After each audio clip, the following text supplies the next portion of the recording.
Hello and welcome to City Corner. I'm your host, Todd Blackstock. On today's show, Clint Hasse joins us in the house as he discusses his latest photography exhibition.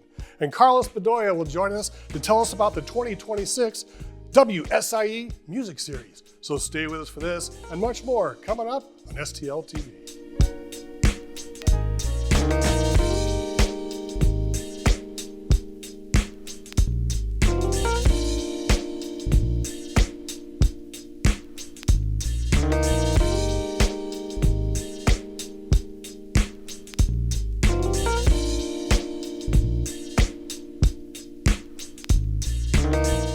Welcome to the show. Our first guest today wears many hats. He worked in radio, TV, he's a musician, and now a photographer. And Clint Hasse is here with us today. Thanks a lot for joining us, and you've got an exciting new exhibit coming up in your retirement. Yeah, thanks for having me. It's good to be with you again. There's a new exhibit. Last time I was here, we were talking about my series I did on the Hill neighborhood. And that was really kind of a documentation of the people that live in the Hill, the residents, and also the business owners of today. This series is a little bit different. It is a portraiture series like the last one, but it's what we refer to as environmental portraiture. And it's really all about just being human, and the thing that separates us, and that is our longing for creativity and having purpose in life. And these photos capture people with their passionate pursuits. As you mentioned, I worked in media and in media sales. And in that process, I got to meet a lot of interesting people. You might be meeting with a car dealer or somebody that owned a furniture store. And I was always intrigued. I'd always ask them this question: what do you do when you're not working? What are your special interests or hobbies? Just out of curiosity. And it never ceased to amaze me. It was always surprising. The car dealer might say, well, I hunt butterflies, or, I play tennis, or whatever. It seems like everybody has some passionate pursuit, or that is their profession. Maybe it's a surgeon. And, they work very long hours and give it everything they have, and that's what their passion is. Either way, I'm not sure who's luckier if you have a regular job and you pursue your hobby on the side, or if your job is really the thing that you're passionate about. But that's what this series is really about. It's almost never about their making money or their income. It's really kind of what I refer to as a psychic income. That they get so much satisfaction out of. That's the payoff. So that's what the series is about. It's called What They Live For. What They Live For. And it's interesting. And why is it important for you to make it a black and white series of pictures? Very good question. Are we in black and white today? No, we're in color. I almost really prefer black and white. There's something about it. It tells more of a story, I guess. It seems more artistic in nature, not to be confused with nature photography, which I always think is better in color. But for this type of portraiture, I just love black and white. I guess that's really the main reason. So this is going to be at the Columbia Archive Art Gallery. And what's your launch date for this? Well, I want to invite everybody that's watching today to attend the reception. It's open to the public. And that's going to be on Saturday, May 2nd, from 4 p.m. to 7 p.m. So it's not going to interfere with your Saturday night if you have something already planned. But we'd love for you to stop by. It's a beautiful gallery. And I'd like to thank Frank Schwager. He's the director of the Columbia Foundation for the Arts. We had the last exhibit at his gallery on the Hill, which used to be the old Columbia Theater. They've opened a new gallery, which is near Compton and Choteau, kind of close to Chaffetz. But it's a beautiful gallery. It's a larger gallery, and that's what they call the Archive Gallery. It's on a little artistic kind of street called Hickory Street. Okay, I was looking at some of the passages in your information, on this great event, and not to exist, but have the capacity for creativity. It seems pretty deep. Yeah, again, I think that's what separates human beings from the rest of the animal kingdom. I know that sounds kind of crazy, but everybody's got something. I think that's what makes each of us unique, and I think that's what makes the human race unique. So that's really where that comes from.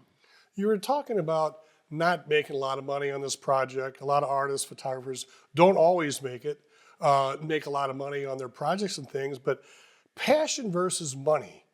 You know, I was looking at that too, and passion is an income of sorts, isn't it? Well, I think so. And, just to be really clear with anybody that's watching, if you come to the reception, this is not a sales event.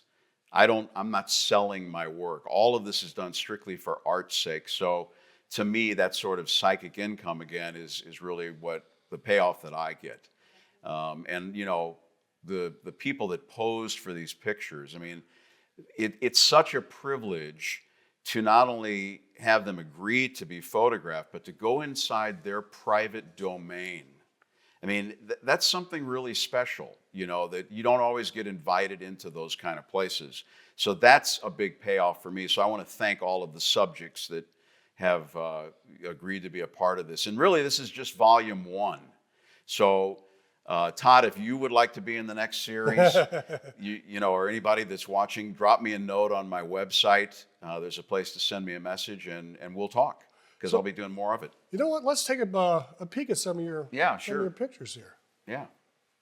We can fire this up. Yeah, this is an old friend of mine. This guy's name is Dexter Silvers. He has an art studio in the city. We went to high school together, and back then, Dexter was a celebrity.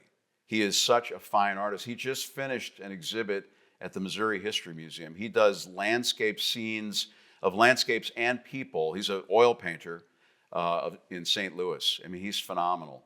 And by the way, a lot of these people will be at the reception. So if you come to the reception, you'll have a chance to talk to them about their craft. This is the virtuoso, Scott Alberici, of St. Louis. He is an unbelievable clarinetist, and we've known each other for many years as well. I have several images called the Glass Blowers, and this is Jessie. She works at the Augusta Glass Studio in Augusta, Missouri, and we have a few others from that shop. But she's a young person, very talented glass blower. Very nice. And we're going to move on here. This is Ray Byerly. Unfortunately, he passed away a couple of years ago, and I met him when he was 83 years old. Wow. And he loved his work, and even back then, at that age, he said, "I'll never retire." He said, "I love automotive repair." I mean, he really lived the job, and that's what he lived for. Some people may recognize this guy. This is Fred Gamer of KDHX, the former KDHX radio. Yeah. He's been on the air for well over 30 years playing traditional country music. And this shot became very special because this was in the original KDHX on-air studio. Oh, wow. We're going to be looking at some more studios shortly, but let's go on here. Yeah, this is Gloria Attune. She's a singer-songwriter. She plays guitar and mandolin and sings and writes her own music, but I went out to her house and captured her holding her banjo that her husband built. So cool.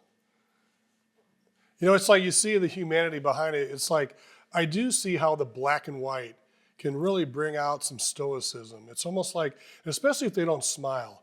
I was reading something where, like a famous judge or somebody, they don't smile in their pictures because all the stoic ones in history, are just like plain faced.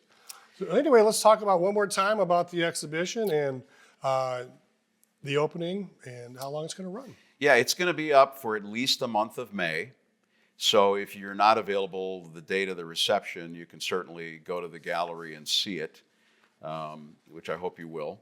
So excellent.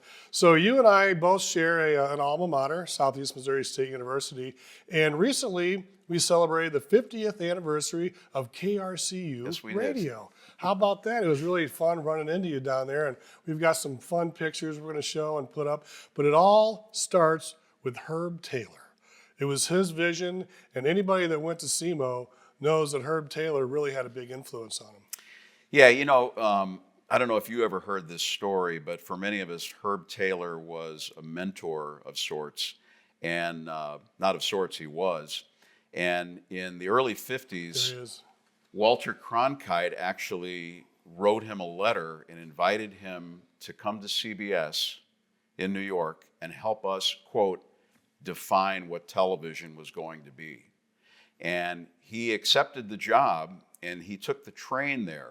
He was from Duluth, Minnesota. He was one of the first people that worked in television. And he took the train there, and he said, I got within 100 miles of New York, and I was with my young daughter and my wife, and he said, I just realized it's not my calling. I don't want to do that. And thankfully for us, he became a teacher. Wow, so many people in the St. Louis media and beyond have gone through KRCU. I'm going to go through a couple names here. Matt Reardon from Fox Sports Midwest. Pete Hollabach, general manager of a radio station in Marshall. Jim Delaney, he ran the Dome in St. Louis downtown for all the Rams season. Sam Caputo. And I know there's a few in there that you'd like to share that you worked with in the early days, because you were like the second wave of the original. I'm old enough to be your father. Well, I was the third wave. Cedric the Entertainer came through that program down there. A lot of people. And they showed some visuals of Jim Dufek. But when you think about it and you look at radio back in the 70s and 80s and compare it to now, when you see the antiquated equipment, what are your thoughts on the progression before we let you go here in another minute or so? Well, I think that one of the things that we had is that they let us run the radio station. So we had hands-on experience, and I know you guys do that here at STL TV with an internship program you mentioned earlier. But that really made the difference, I think, for all of us. And that's why there were a lot of people that went through there, as you just pointed out. They actually got into the business or maybe something related. Okay. Well, Clint, thank you very much for joining us today, and congratulations on your latest exhibit. And let's hope it kills it. Okay. Thanks so much. All right, we're going to go ahead and take a quick break now, but stay with us as Carlos Bedoya will join us on the flip side to discuss the WSIE Music Series. We'll be right back.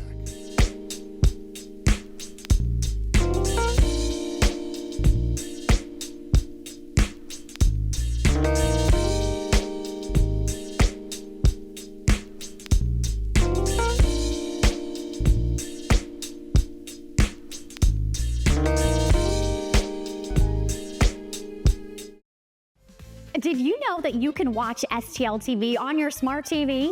That's right. With the new STL TV Now app, you can watch STL TV at home without a cable subscription. And that includes our live broadcast channel as well as video on demand content. We have apps for Apple TV, Fire TV, and Roku. You probably have at least one of those at home, right? But this one is a Fire TV. Now listen, it is really easy to get started. Just find the App Store on your TV, then search for STL TV Now.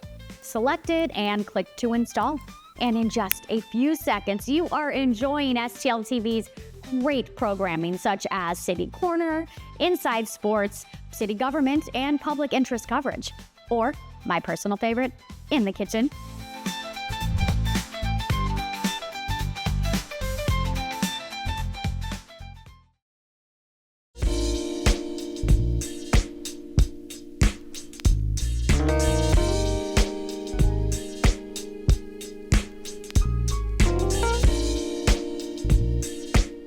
And welcome back to City Corner. I'm Todd Blackstock. And joining us in the second segment today from WSIE, Carlos Bedoya. You got the big music festival coming up, Carlos. And we thank you so much for joining us here today. And let's jump right into it. Okay. It's an exciting time for music in our region. And we're going to go across the river this time. Yeah, we're over in Collinsville, Illinois at the amphitheater over in Collinsville at the Press House and Old Herald Distillery and Brewery. And I think Herald Square is the official name of the place where the amphitheater is. Right, it's right down the street from the big ketchup bottle, right? Yes, exactly right. I mean, you can't miss it. Go to the ketchup bottle, hang it right, and you'll be right there. Right.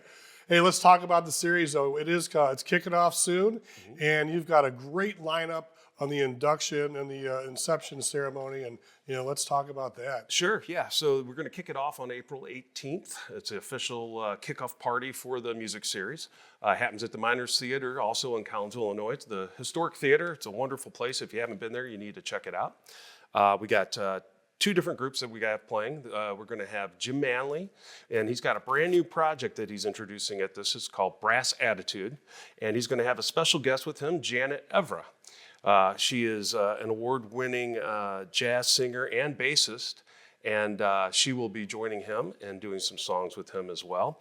She's originally from England, but now based here in St. Louis, and she's artist in residence at the Sheldon. Wow. Then we're also going to have another group called Rapture, which is an Anita Baker tribute, and that compiles a bunch of local musicians that have played in many other projects in town, the Groove Thing and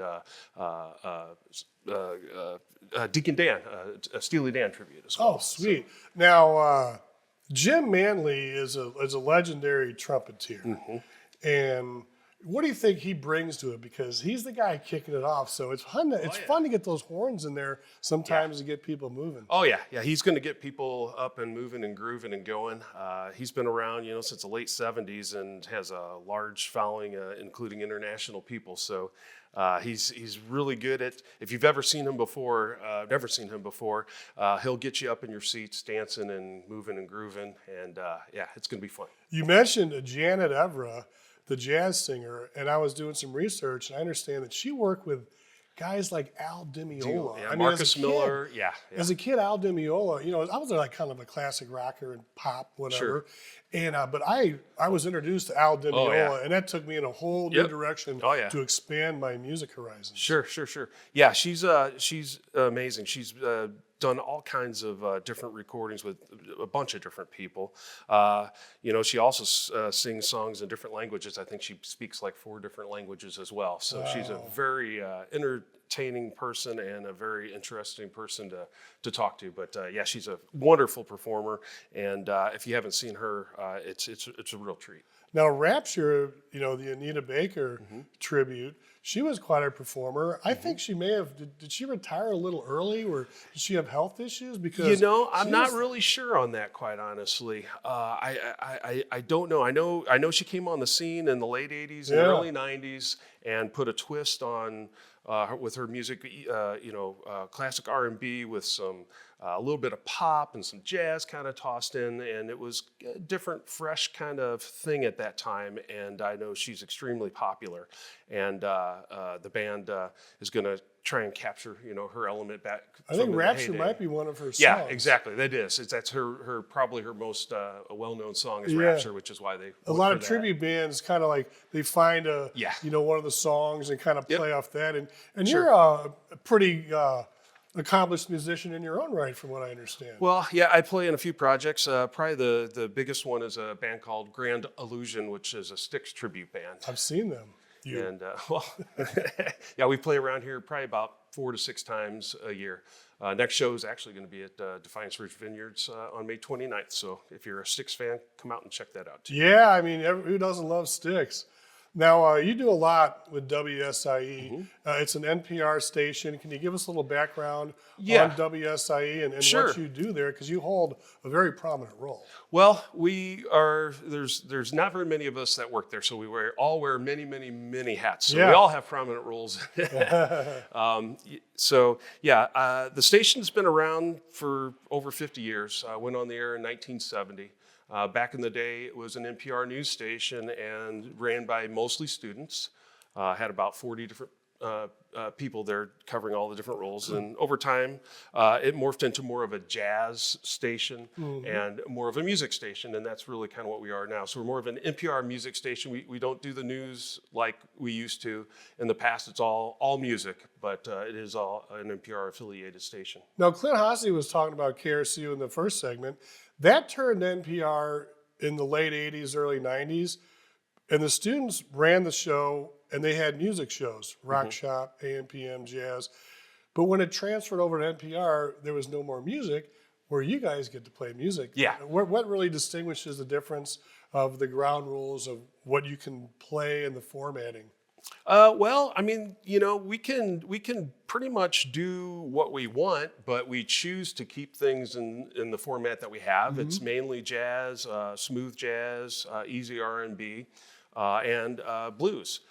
We also, one of the things that's great about the station is that we feature at least 2 local artists every hour. Oh, neat. All day long. Every day throughout the year. And in fact, the main thing with the series is really having an opportunity for local musicians to have a place to get exposure to people who may not have seen them before. Also, make a little bit of money. And then it gives the community a chance to come out and see these musicians. And the shows at Herald Square are all free shows. The show that's at the Miners is a ticketed show. And the other thing about the series is it helps generate some income for the station because we're purely donation only. We don't get any money from the university at all. We're totally on our own. So donations from our listeners and fans of the station is how we operate. Let's talk about the lineup. I understand Jeremiah Johnson is going to be one of the early performers. Yeah, he'll be there on May 23rd at Herald Square on the amphitheater stage. Yeah, he's excited to play, and we're excited to have him. He's a great performer, great player, great guy. He was here about a year or so ago, and sitting on this set. It was a different couch at the time, and he wrote a song before the show, and he brought it in and asked if he could sing it. Oh, awesome. And we produced it right here, and he may be playing it called Lead Balloon. So if you hear the cool. Lead Balloon song, Yeah. it was produced and written right here in this studio. Isn't that fun? That's awesome. That's awesome. Yeah, we're looking forward to having it.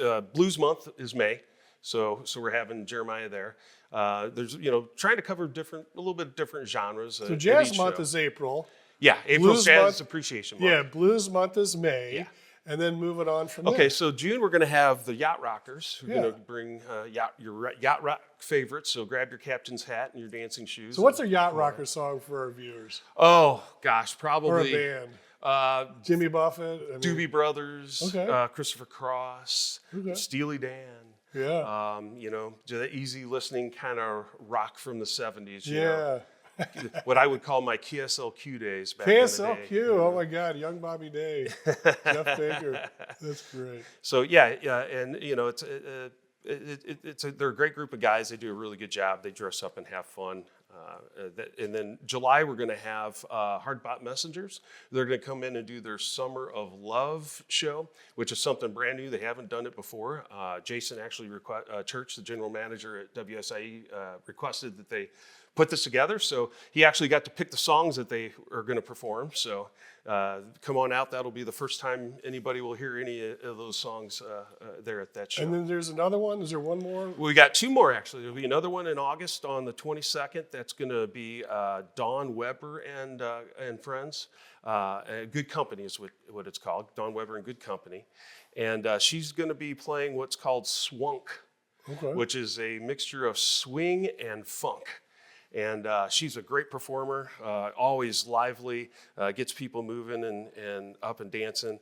And then to finish out the season, we're going to have a band called Mississippi Moon, which is a Doobie Brothers tribute band. Yeah. And actually, So who's heading that one? Dave Farver. Dave Farver. Yeah, That's what I thought. yeah, I saw the picture and I saw the saxophone. So it's a combination. So there's some Super Jam guys in there. Actually, Dennis Stringfield, who plays with me at Grand Illusion, does percussion. Mark Crowell, Pete Ruthenberg, and it's a great lineup. Dave, oh gosh, his last name's escaped me at the moment. But it seems like the St. Louis musicians, they love to play together. I mean, they might be in 3 or 4 different tribute groups, and they get to play, and everybody seems to know each other, and there's live jam sessions around town, and it's almost like a big fraternity of musicians we have here in our region. It really is. St. Louis is really blessed with having lots and lots of local talent, and everybody bands together and helps each other out. Now, will this be live streamed during the events? Or will you tape it or anything? No, some of the shows, we have students that work in the mass comm department there at SIUE that'll come out and do some video and take some audio. So it will have that, but it will not be live streamed now. So if someone wants tickets, what should they do? Oh, if they want tickets for the Miners show, you go to minerstheater.com and go to their events page, and you can find the Jazz Appreciation Show on their website. And then the Herald Square shows are all free. Those happen on the 4th Saturday of the month, May through September. How important are the sponsors for this event? Because I know Very, it's very important. key. Yeah, very important. As I said, we're non-commercial.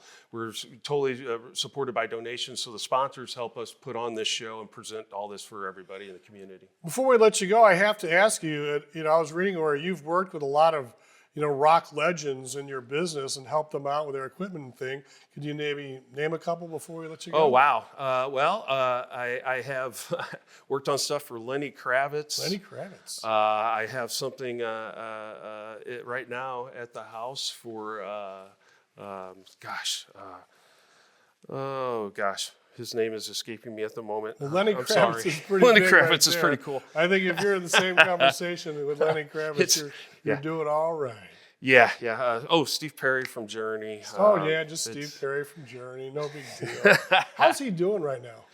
I really don't know. Because he left Journey, and I know he had some health issues. Yeah, he had some health issues, and I they're know on that's why he tour, left. and he's not on it. No, they got a guy I think they found on YouTube that's been traveling with them and doing stuff with them. But yeah, I know he hasn't performed in quite some time. Final thoughts? Final thoughts? Well, just appreciate anybody coming out to support the station and support the local musicians. Collinsville actually has 2 great places. If you haven't been in Collinsville, the Miners Theater is a great place to see shows. They have all kinds of different things there, so check out their website for other things.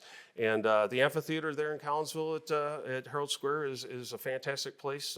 Come see that. They also have other events there too. So Perfect. Support your community. There you go. Thank you so much. Thanks for having me. Really Carlos appreciate it. Bedoya on City Corner. That's our show for today. We'd especially like to thank our studio guests. We'd like to thank you for watching City Corner on STL TV Experience St. Louis.